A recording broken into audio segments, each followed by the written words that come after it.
نحمده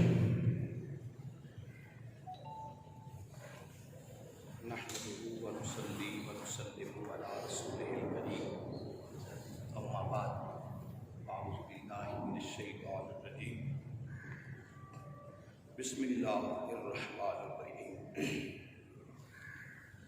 فويل للمصلين الذين هم عن صلاتهم ساهون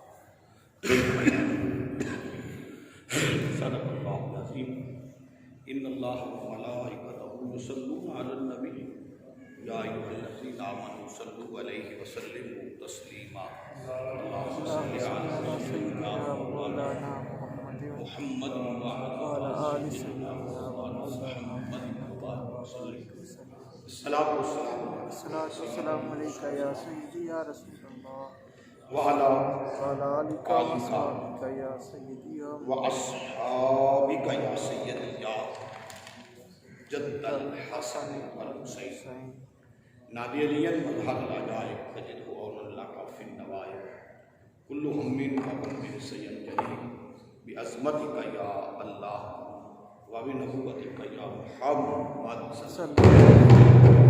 وبولايتك يا علي أدركني في سبيل الله امدادكم أزرنكم آزادكم در دین و دنیا شاہدین یا صلاۃ المستقیم یا صلاۃ المستقیم یا صلاۃ المستقیم نہایت واجب الاحترام سامعین کرام، اللہ رب العزت کا خاص لطف و احسان ہے جس کی توفیق خاص سے آپ میں جمعۃ المبارک کی ببرکت نماز کے لیے حاضر ہے۔ دعا ہے کہ رب العزت میری اور آپ کی حاضری کو اپنی بارگاہ عالیہ میں شرف عزت اور شرف قبولیت عطا فرمائے۔ گزشتہ جمعۃ المبارک پر میں نے عرض کیا تھا نماز کے ضروری مسائل کے متعلق۔ آج بھی موضوع نماز اور اس کے ضروری مسائل ڈسکس ہوگا۔ دعا فرمائیں کہ اللہ رب العزت ہمیں حق بیان کرنے کی توفیق عطا فرمائے۔ امام مالک اور امام احمد دونوں حضرت مرہ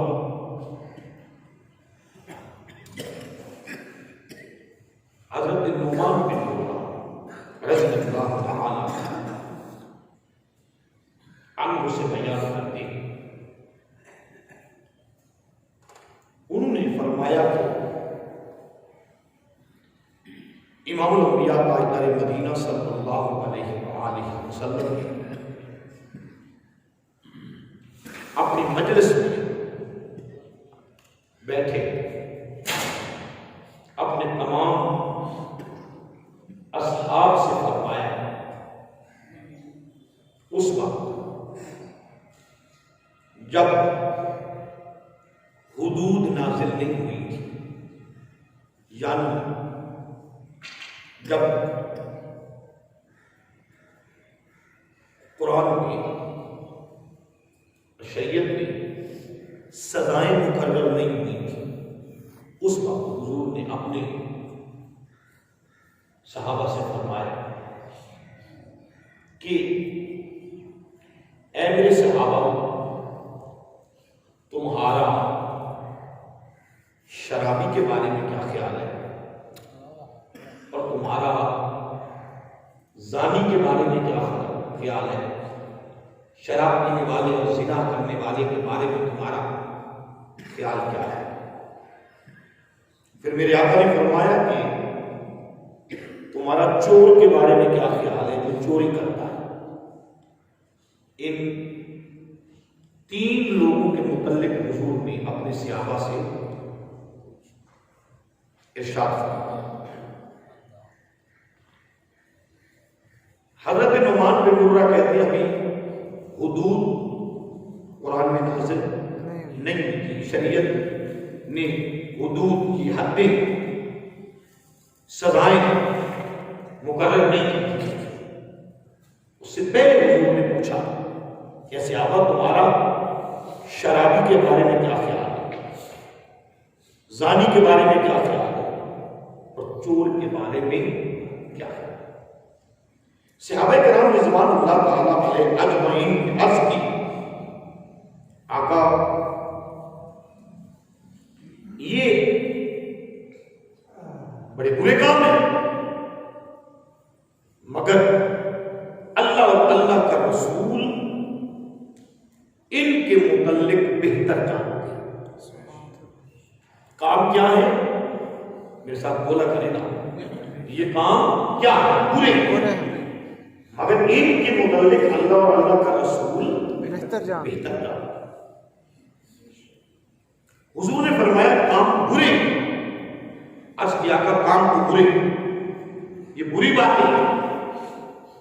امام الانبیاء تاجدار مدینہ صلی اللہ علیہ وآلہ وسلم نے ارشاد فرمایا کہ یہ اگر باتیں بری ہیں تو ان پر سزا بھی ہے، ان پر سزا بھی۔ اور ساتھ میرے آقا نے ارشاد فرمایا صحابہ میں تمہیں ان سے بھی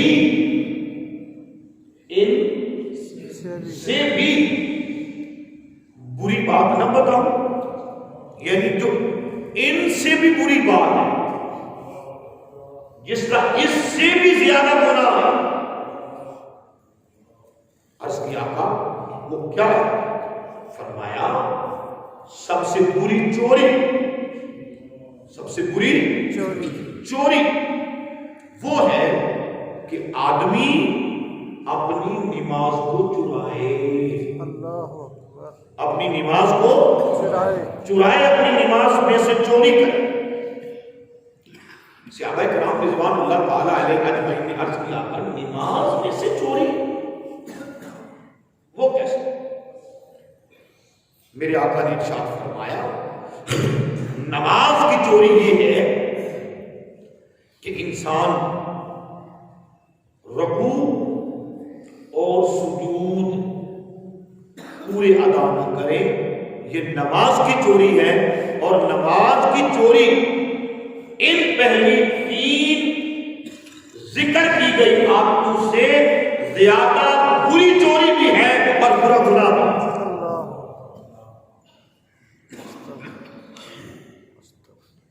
بات بھی سمجھ آئی؟ سو ہمیں اپنی نمازوں پڑھتے وقت رکوع پر بھی پوری توجہ دینی چاہیے، پوری طرح رکوع ادا کرنا چاہیے، رکوع سے واپس بھی پوری طرح جب واپس آئے ہماری کمر بالکل سیدھی ہو جانی چاہیے۔ ان لوگوں کے لیے کہہ رہا ہوں جن کی کمر سیدھی ہے، ایک شخص جو کبڑا ہے اس کے لیے تو وہ بھی جتنی سیدھی کر سکتا ہے اتنی سیدھی کرے۔ پھر جب ہم سجدے میں جائیں،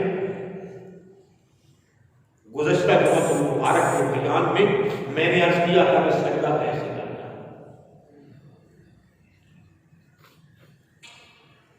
حضور نبی کریم صلی اللہ علیہ وسلم کی حدیث پاک کہ نماز میں مرغ کی طرح ٹھونگے نہ مارا کر، یاد ہے آپ؟ دوسری بات کیا تھی؟ کوئی یاد نہیں ہے؟ کتے کی طرح نماز میں نہ بیٹھے۔ تیسری بات کیا تھی؟ لومڑی کی طرح ادھر ادھر نہ دیکھا۔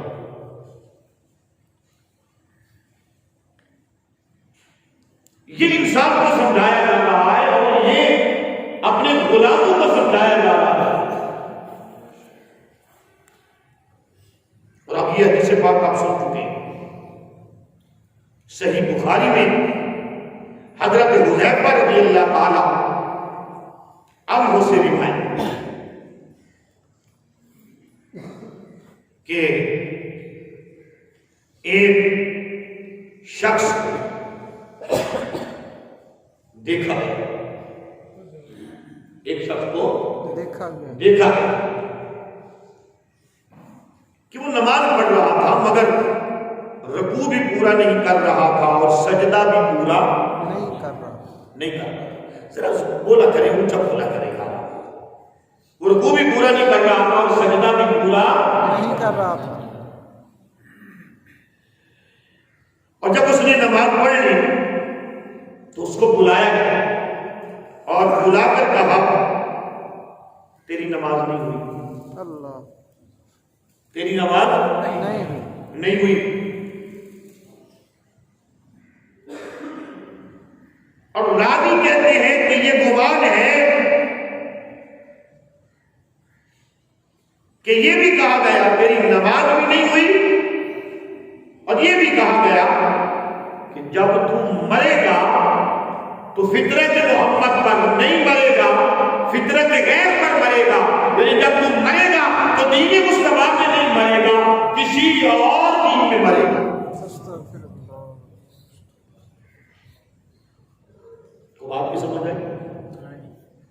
اچھا یار، یہ تو ان لوگوں کے لیے اتنی ناراضگی ہے جو نماز نہیں پڑھتے ہیں. میری ہاں میں ہاں نہ ملایا کرو، سوچ کے بولا کرو، جہاں میں غلط ہوں مجھے بتایا کرو. یہ تو ان لوگوں کے لیے ہے جو نماز پڑھتے ہیں. پڑھتے ہیں، اور جو پڑھتے ہی نہیں ہیں ان کے لیے کیا ہے؟ مانتے پھرو تم غوث اعظم کو، مناتے پھرو تم عقیدے میں خوشیاں مناتی ہو، تمہیں کوئی نہیں روکتا. مگر غوث اعظم سرکار سے پوچھو حضور اگر بے نمازی مر جائے اس کے بارے میں آپ کا کیا خیال ہے؟ اس کو مسلمانوں کے قبرستان میں دفنا دینا چاہیے؟ غوث اعظم سرکار فرماتے ہیں اس کو مسلمانوں کے قبرستان میں دفناؤ نہیں، دو گھوڑے لے لو، ایک کا مشرق کی طرف کرو، ایک کا مغرب کی طرف کرو، ایک ٹانگ مشرق والے گھوڑے کے ساتھ اس کی باندھو، ایک مغرب والے گھوڑے کے ساتھ باندھو، ایک کو ادھر دوڑا دو، ایک کو ادھر دوڑا دو. مخلوق کے خدا دیکھے کہ یہ حشر دنیا میں بے نمازی کا ہے، آخرت میں اس کا کتنا برا انجام. بھائیو واسطہ تمہیں خدا رسول کا یہ باتیں ادھر سے سنتے ہو، ختم کر لیتے ہو، بلا لیتے ہو. اپنی دکان کے بارے میں تو جا کے بچے کو تم گائیڈ لائن دیتے ہو، تمہیں ٹائم پر ناشتہ نہ ملے تب تو بیگم صاحبہ کے حال پہ تم ترس نہیں کھاتے ہو. جو منہ میں آتا ہے ہم بکتے جاتے ہیں، بولتے جاتے ہیں، نہیں خیال کرتے کہ اس سے بھی سستی ہو سکتی ہے، غفلت ہو سکتی ہے. کبھی یہ بھی پوچھا اور اللہ کی بندی نماز پڑھ کے آج کھانا پکایا ہے کہ بغیر نماز پڑھے میرا کھانا پکا رہی ہے؟ پہلا حق میرا ہے کہ پہلا حق تجھ پر تیرے رب کا ہے. بڑی اوکھی گل. سارے ڈرتے ہیں، مولوی بھی ڈرتے ہیں، پیر بھی ڈرتے ہیں، تو آپ نے تو پھر پہلے ڈرنا ہے. تو جو ہے یہ نہیں، صرف یہ باتیں سننے کے لیے نہیں ہے. اپنے معاملات میں، دنیا کے معاملات میں ہم بڑے دیانتدار ہیں. ٹائم کے ساتھ دکان کھولیں گے، ٹائم کے ساتھ بند کریں گے. بیٹا وقت پر نہیں آئے گا اس کو ہم لڑیں گے، جھگڑیں گے، سمجھائیں گے. دوستوں کو کہیں گے اس کو سمجھاؤ میں مرنے والا ہوں، میرے پاس کاروبار کون سنبھالے گا، کون چلائے گا؟ اس کو کھاتا لکھنا نہیں آتا، اس کو تولنا نہیں آتا، اس کو کپڑا ناپنا نہیں آتا، اس کو جناب علی گوڑ شکر تولنا نہیں آتا. سمجھاتے ہیں کہ نہیں سمجھاتے؟ سمجھاتے. بولتے نہیں سمجھاتے. یہ تمہیں یاد نہیں ہے کہ میرے آقا نے فرمایا تم میں سے ہر ایک بادشاہ ہے اس سے اس کی رعیت کے بارے میں پوچھا جائے گا. یہ نہیں سمجھاتے او میرا بیٹا میں مرنے والا ہوں، او میری بیٹی میں مرنے والا ہوں، او میری بیوی تو نے بھی مرنا ہے، میں نے بھی مرنا ہے. نماز پڑھو، نماز پڑھو. سب سے پہلا سوال نماز کا ہوگا تم سے. تم کہو نا کہ تمہاری اولاد نمازی بن جائے کسی مولوی کے کہنے پر. ذرا کانوں سے میل نکال کے یہ میری بات سنو. تم کہو نا کہ تمہاری اولاد نمازی بن جائے کسی مولوی کے کہنے پر. تم کہو کہ تمہاری اولاد نمازی بن جائے کوئی تقریر سن کر. نہیں بنے گی.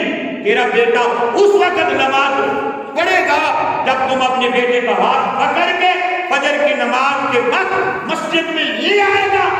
تمہیں موت نہیں پڑتی, تو اپنی اولاد کو نماز کے لیے نہیں کہتا. یہ جو کسی کی بیوی نماز نہیں پڑھتی, کسی کا بیٹا نماز نہیں پڑھتا, کسی کی بیٹی نماز نہیں پڑھتی, سب سے پہلے اس مولوی صاحب کو کھلے پڑیں گے, اس پیر صاحب کو لتر پڑیں گے, اس جناب علی ابا جان کو لتر پڑیں گے, اس گھر کے چودھری کو لتر پڑیں گے.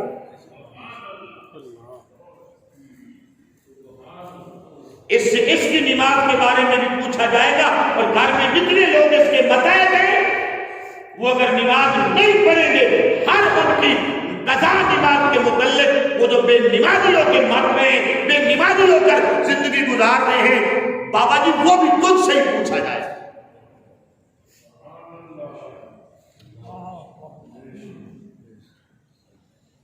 صرف تیرے بارے میں نہیں پوچھا جائے گا, تمہیں گھر کا حاکم بنایا ہے.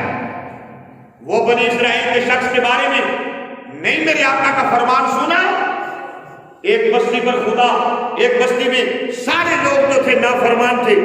خالق نے فرشتوں سے کہا جاؤ اس پر غضب تھا. جب گئے تو رب نے ہٹال. فرشتوں نے عرض کی مولا, رب نے کہا دیکھو کوئی ہے انہیں یاد کرنے والا. فرشتوں نے کہا ایک بندہ بیٹھا ہے. کہا سب سے پہلا میرا قہر اس پر نازل کرو. سن رہے ہیں آپ لوگ؟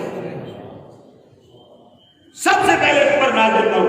فرشتوں نے عرض کی مولا اس پر تو نمازی ہے, یہ تو حاجی ہے, یہ تو اللہ اللہ کر رہا ہے. کہا یہ خود دوزخ کی آگ سے بچ رہا ہے, باقیوں کو نہیں بچا رہا. وہ ہے چودھری صاحب, ماہر صاحب, ملک صاحب, مولوی صاحب, پیر صاحب. تیرے ایک نماز پڑھنے سے کیا ہوگا جب تیرے گھر کے باقی 5 لوگ نماز نہیں پڑھتے؟ تیری نماز کو خدا نے کیا کہا؟ سمجھ آئیے یہ نہیں آئی؟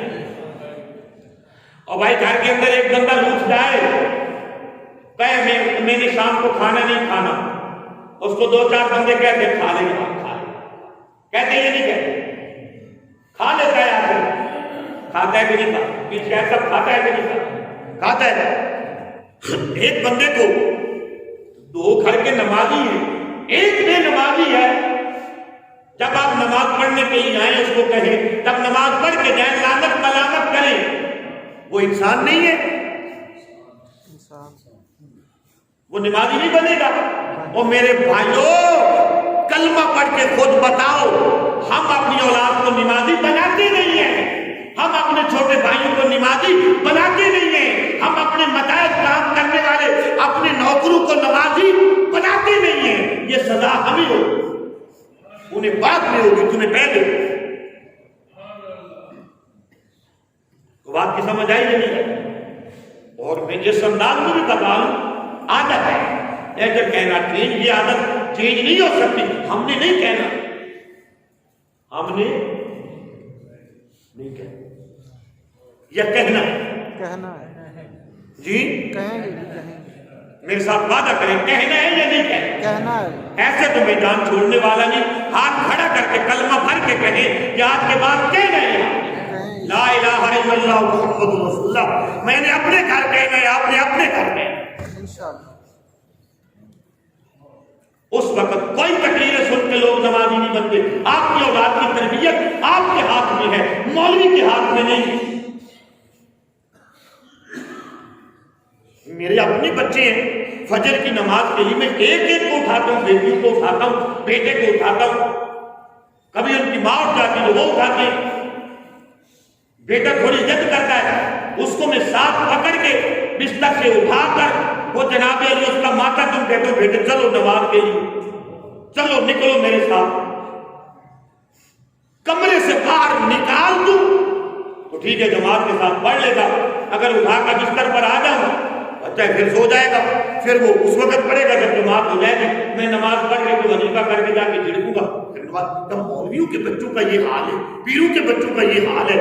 تو آپ سمجھیں کہ آپ ایک آواز لگائیں گے تو آپ کے بچے نماز پڑھ لیں گے؟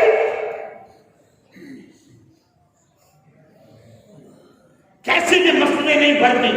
آپ خود تو نماز پڑھنے آ گئے، جب آپ نے جمعے کی اذان سنی ہے تو آپ اپنی کریں نا دکانیں بند، اپنے سارے ملازموں کو چلو بھائی میرے آگے رہو، چلو مسجد میں چلے۔ بھائی دوزخ تو ہم خود خرید رہے ہیں، پھر کہتے ہیں کہ متحد لوگ نماز نہیں پڑھتے، اولادیں نماز نہیں پڑھتی۔ بھائی ناراض تو نہیں ہوئے آپ؟ نہیں سر، ناراض ہوئے تو جیسے میں تمہیں سنا رہا ہوں تم بھی مجھے سناؤ نا۔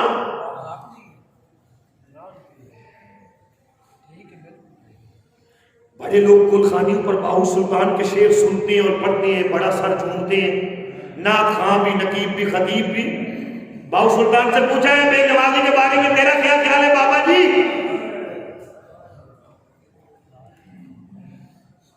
پوچھا ہے کبھی؟ اگر ناراض نہ ہو تو میں سنا دوں؟ سنائیں۔ سبحان اللہ۔ تو یہاں تو استغفر اللہ کہنی چاہیے، جو ہے یہ نہیں، یہاں تو استغفر اللہ کہنی چاہیے، توبہ کرنی چاہیے۔ سنا دوں؟ سنائیں۔ باہو سلطان کہتے ہیں بے نمازی خنزیر سے بھی برا ہے، خنزیر سے برا ہے، بے نمازی خنزیر سے برا ہے۔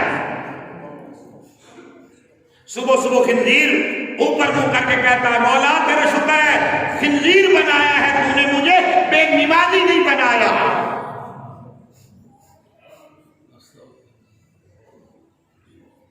اور میں تو سنا رہا ہوں، جنہوں نے نہیں سنا ان پر کچھ اثر ہوگا، اور آپ نے سنا ہے، چلو آپ تو پہلے ہی نماز پڑھتے ہیں، آپ کو تو یہ باتیں سنانے کی ضرورت ہی نہیں ہے۔ مزہ ہوتا تھا یہ ساری یاد کر کے جب آپ گھر جائیں یہ ساری سنائیں، اثر کا وقت ابھی نہ آئے کہ جو بے نمازی حضور کی نماز پڑھنے کے لیے آ جائیں، پھر تو مزہ ہے جی مومن آئے تھے مسجد میں جمعہ پڑھنے کے۔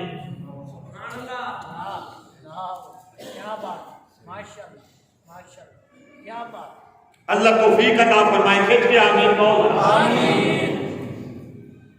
وہ جو ہے جو نہیں، ناراض نہ ہوئیے گا کہ سنیے میرے آقا امام الانبیاء تاجدار مدینہ صلی اللہ علیہ وآلہ وسلم کے غلاموں، میرے آقا ارشاد فرماتے ہیں، یہ حضرت عطا کہتے ہیں، حضور کا فرمان، حضرت عطا کہتے ہیں، حضور کا فرمان حضور کے صحابی، وہ کہتے ہیں کہ میں کھڈی کا کام کرتا تھا، کپڑے بنتا تھا، میں نے بڑی مکانت سے، بڑے وقار سے، بڑے اچھے انداز میں کپڑا بنا، اور کپڑا بن کر کے اس کو اچھے انداز میں لپیٹا، سکھایا، یا جو بھی اس کے داغوں کو رنگ چڑھایا تھا وہ بڑے اچھے انداز میں تھا۔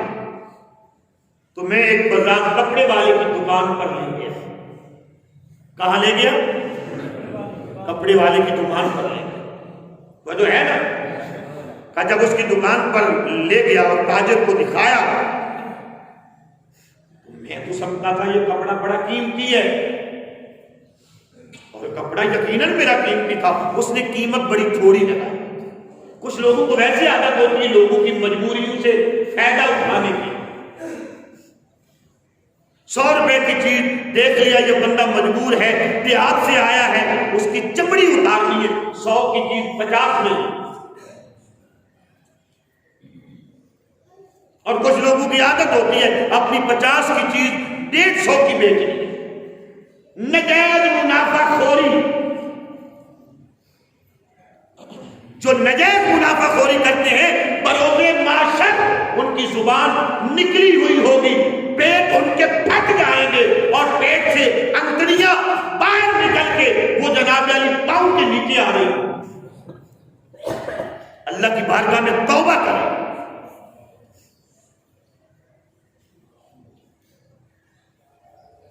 وہ کہتے ہیں میں نے بازار کو کپڑا دکھایا، وہ جو ہے نہیں، تو اس نے قیمت بڑی تھوڑی لگائی۔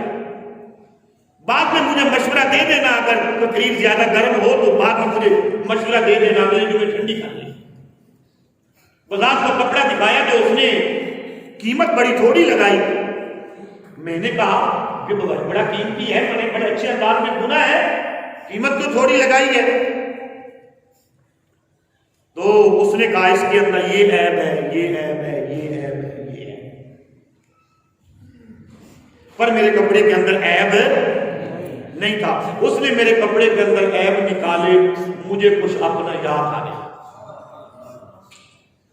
چوٹ ہی ہے نا کسی انداز میں لگ جائے، نہ لگے تو ڈھیٹ بندے کا کیا ہے۔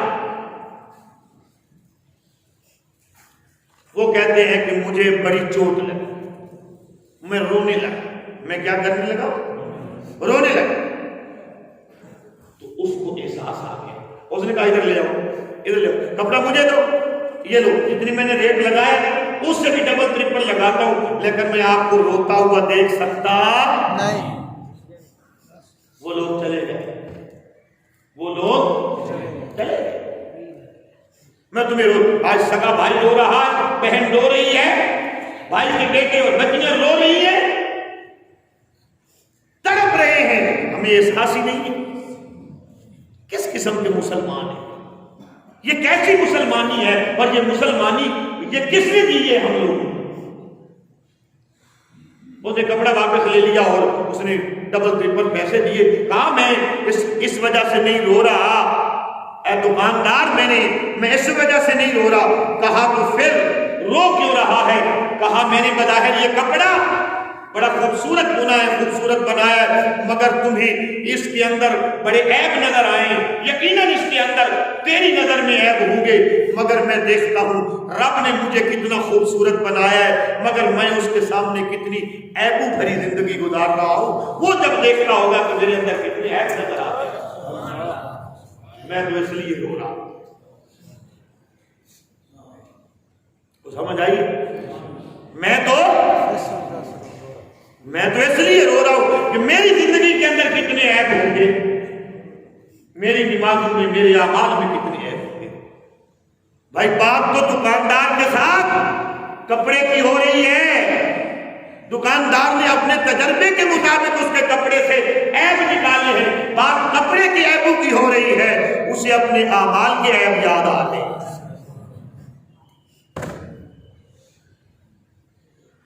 وائے ناکامی متائے کارواں جاتا رہا، اور کارواں کے دل سے احساس ضیا جاتا رہا۔ اور دوستو یہ جو ہم نماز پڑھتے ہیں، کم از کم ہم اس کو ظاہری شرائط کے ساتھ پڑھیں، اس میں کوئی عیب نظر نہ آئے۔ اس میں کیا نظر نہ آئے؟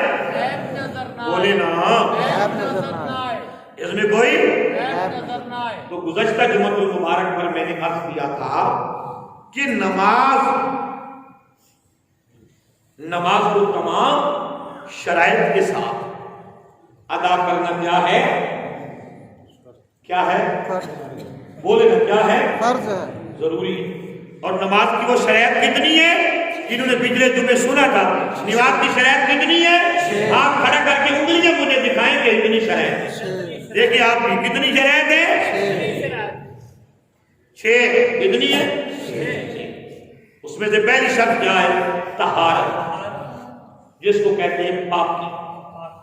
وہ جو ہے یہ نہیں، پہلی شرط کیا ہے؟ اونچا بولیں، طہارت، زور سے بولیں آپ۔ آپ کو کسی نے اونچا بولیں گے تو جب دکان پہ جائیں گے تو آپ کو آپ کے بتائیں گے کہ کاکا جی آ گئے، انہوں نے پھر بھی کہنا ہے قاری صاحب آ گئے، حاجی صاحب آ گئے۔ طہارت کیا؟ طہارت کیا؟ طہارت۔ دوسری شرط ہے اپنی شرمگاہ کو چھپانا، تو جو ہے نا ستر اور خطر چھپانا، استقبال قبلہ، قبلہ کی طرف منہ کرنا، قبلہ کی طرف منہ کرنا۔ ماشاءاللہ جو پڑھے لکھے ہر نماز پر اس پر نظر تو آپ کی پڑتی ہوگی نا، یاد ہوگا استقبال قبلہ۔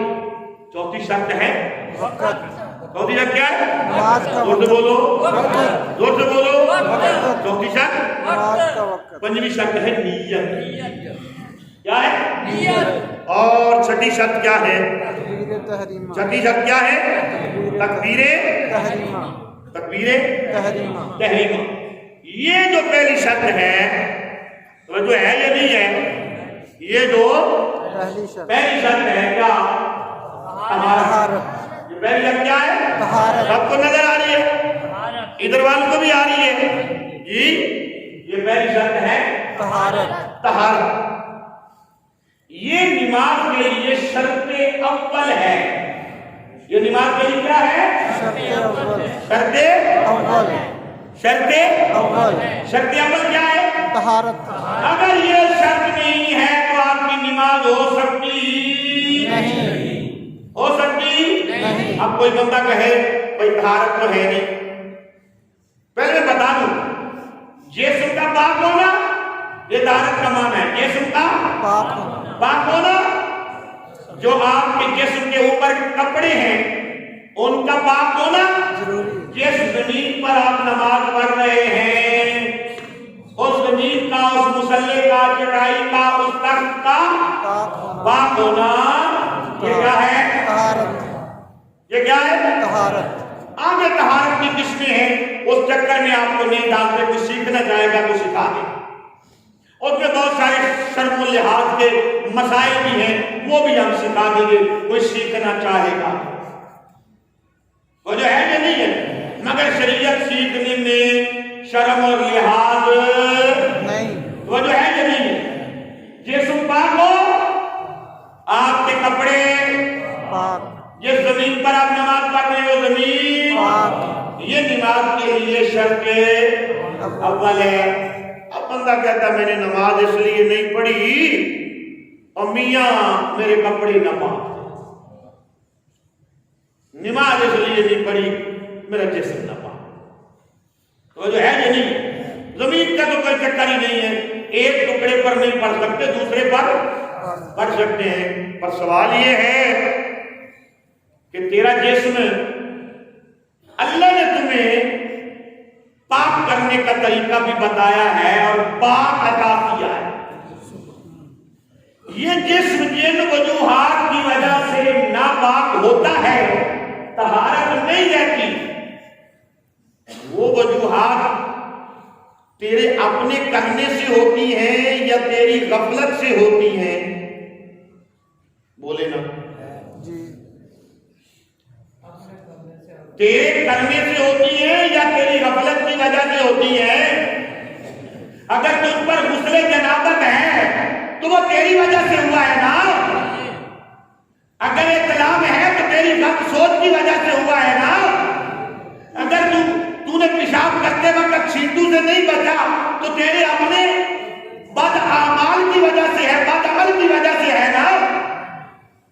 ایسے ہی ہے نا. جی. یا اللہ کی وجہ سے نہیں. قصور کس کا ہے؟ اپنا. اچھا کپڑے کا پاک ہے. کپڑے کس سے بنے؟ روئی سے، دھاگے سے. جب روئی تھی ناپاک تھی اللہ نے بنائی؟ بولتے نہیں آپ. پاک. ابھی تو ایک شک پر ہی بات ہوگی. روئی اللہ نے ناپاک بنائی تھی؟ پاک. جب دھاگا بنا تھا ناپاک تھا؟ پاک. جب دلہے نے یا میل نے بنا تھا مشین نے ناپاک تھا؟ پاک تھا. جب دکاندار کے پاس آیا ناپاک تھا؟ درجی کے پاس آیا ناپاک تھا؟ جب تو نے پہنا تھا ناپاک تھا؟ اس کو ناپاک کس نے کیا ہے؟ وہ تیری غفلت کی وجہ سے ہوا ہے یا تیری وجہ سے ہوا ہے نا. مطلب یہ نہیں ہے کہ میں نے نماز اس لیے نہیں پڑھی کہ میرا کپڑا ناپاک تھا یا میرا وجود ناپاک تھا. کپڑا بھی ناپاک تیری غفلت کی وجہ سے ہوا ہے، وجود بھی ناپاک تیری غفلت سے تیری وجہ سے ہوا ہے. یہ پہلے ناپاک نہیں تھے. من حرام ہے. تو ناراض ہو گئے؟ نہیں. کیا ہے؟ من حرام ہے. من حرام، من بھی حرامی ہے. اس لیے تیرا من حرام نہ ہوتا، تیرا کپڑا ناپاک تھا. شریعت نے تو بتایا اتنا ناپاک ہو تو پھر بھی تو نماز پڑھ سکتا ہے. اتنا ناپاک ہو اتنا حصہ تو دھو سکتا ہے. سمجھ آئی ہے یہ نہیں آئی؟ شریعت نے بتایا ہے یا نہیں بتایا؟ تو پھر کپڑے کے ناپاک ہونے اور جسم کے ناپاک ہونے کا بہانہ کیسا؟ بہانے بے نمازی کرتا ہے، جس نے پڑھنا ہوتی ہے وہ کبھی بہانے نہیں کرتا، بولے نا، نہیں کرتا، وہ کبھی بہانے نہیں کرتا۔ ستر عورت یعنی وہ جسم کے حصے جو چھپانے فرض ہیں مرد کے لیے، ناف سے لے کر اپنے گھٹنوں تک، گوڈو تک، یہ بوجہ مجبوری ہے۔ جب اور کپڑا کوئی نہ ہو، اتنا کپڑا بھی ہو تو آپ کی نماز ہو جاتی ہے۔ وہ جو ہے یہ نہیں، ناف سے لے کر گھٹنوں تک، اور عورت کا منہ کا یہ حصہ چھوڑ کر، یہ ٹکڑی چھوڑ کر، ہاتھوں کی یہ ہتھیلیاں چھوڑ کر، پاؤں کی یہ تلیاں اور کیا کہتے ہیں گھٹنوں سے نیچے والا حصہ چھوڑ کر باقی سارے جسم کو چھپانا عورت کے لیے فرض ہے۔ وہ نماز بھی ہو تب بھی فرض ہے، گھر کے سین کے اندر پھیر رہی ہو تب بھی فرض ہے۔ ایسے کپڑے، ایسا دوپٹہ لینا جس سے سر کے بال نظر آئے یا جسم کا کوئی حصہ نظر آئے کپڑے میں سے، یا کپڑا اتنا گھٹا ہوا پہنا جائے اس انداز میں نظر آئے، حرام ہے۔ نماز کے بعد بھی حرام ہے، اور ایسے نماز ہوتی۔ بات کی سمجھ آئی ہے یا نہیں آئی؟ نوجوانوں سے بات کرنا چاہتا ہوں، ناراض تو نہیں ہوں گے؟ ہو بھی جائے تو کوئی ایسی بات نہیں۔ یہ جو ٹروزر آپ لوگ پہنتے ہیں، ایسا کپڑا جس سے جسم کی انگ انگ کا پتہ چلے کہ آپ کا سینہ کہاں ہے، آپ کی دبل کہاں ہے، کمر کہاں ہے۔ یہ حیا والوں کا لباس ہے یا بے حیاؤں کا لباس ہے؟ بولتے نہیں آپ لوگ؟ نہیں، آپ ناراض ہوتے ہیں۔ اب بتاؤ، یہ لباس پہن کے جب بیٹے گھر میں آتے ہیں ان کو ڈانٹنا کس نے ہے؟ مولوی صاحب نے، پیر صاحب نے، یا ابا جانی نے ڈانٹنا ہے؟ تمہیں غیرت نہیں آتی؟ گھر میں تیری بہن بھی ہے، تیری امی بھی ہے، ان کے سامنے ایسا لباس پہن کے آتا ہے۔ سمجھ آئی ہے یا اگلی بھی گئی ہے؟ ایسے باتیں تو ناراض ہونے والی ہیں بھائی۔ جب ایسے ایک ہے وردی کے لحاظ سے مجبوری، کوئی ادارے کے اندر پہنتا ہے تو ایک قانون ہے، اس کے بغیر گزارا نہیں ہے۔ ایک شوق سے ہی ایسے چست پجامے پہنتا ہے اور گھر کے اندر جاتا ہے، یہ شرافت کی زندگی ہے؟ بولتے نہیں۔ جن کے نزدیک شرافت کی زندگی ہے، پھر ان کے ہاں معیار شرافت بھی یہی ہے۔ ایسا لباس پہننا جس کو شہوانی نظروں سے دیکھا جا سکے، شہوت کی نظر سے دیکھا جا سکے، ایسا لباس پہننا مرد کے لیے بھی حرام ہے، عورت کے لیے بھی حرام ہے۔ دوسری شرط ہے ستر عورت، تیسری شرط ہے استقبال قبلہ۔ کیا استقبال؟ آپ کا منہ سیدھا کعبے کی۔ کون شرطیں کتنی ہے؟ کتنی ہے؟ بولے ہاتھ کھڑے کر کے کچھ نہیں ہوتا، کتنی ہے؟ 6۔